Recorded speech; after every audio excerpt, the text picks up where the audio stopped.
কত স্বপ্ন ছিল পড়াশোনা শেষ করে ভালো একটা চাকরি করবো, আমার কোনো ইচ্ছাই পূরণ হইলো না। আমার আর ঢাকায় পড়া হইলো না, আমি আর পড়াশোনা করবো না। কি কইতেছে পড়াশোনা ছেড়ে দিবে মানে? তাই এদিক তাকাও, সরকারি না হলে না আইসে তুমি প্রাইভেটে করবা। প্রাইভেটে পড়তে মেলা টাকা লাগে, এত টাকা দেওয়ার মতো মুরদ আছে আপনার?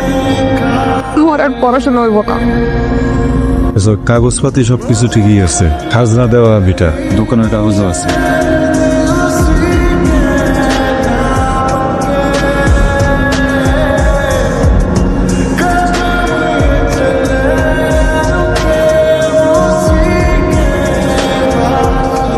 আপনার আমি কইছি আপনি আমার ভার্সিটিতে আসবেন না, আপনি কেন আইছেন?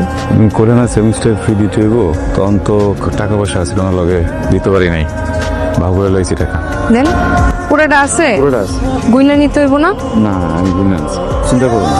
চিন্তা আর করবো না, একটা সেমিস্টারের টাকা তো ঠিক মতো দিতে পারি না, ডেট পিছায় আমার পরে দিতে হয়। এমন একটা মানুষের বিয়ে করছি যার নুন আনতে পান্তে ফোড়া। এই কেউ স্যার এখানে কি করছ? ক্লাস যাবে না? তুই যা, আসতেছে।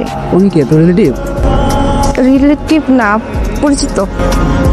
আচ্ছা আমি যাই রে। হ্যাঁ, যাই, যা। আচ্ছা ওকে। কি ব্যাপার, আপনার কি হাত মিলানো খুব দরকার ছিল? আমার ক্লাসে আমি গেলাম।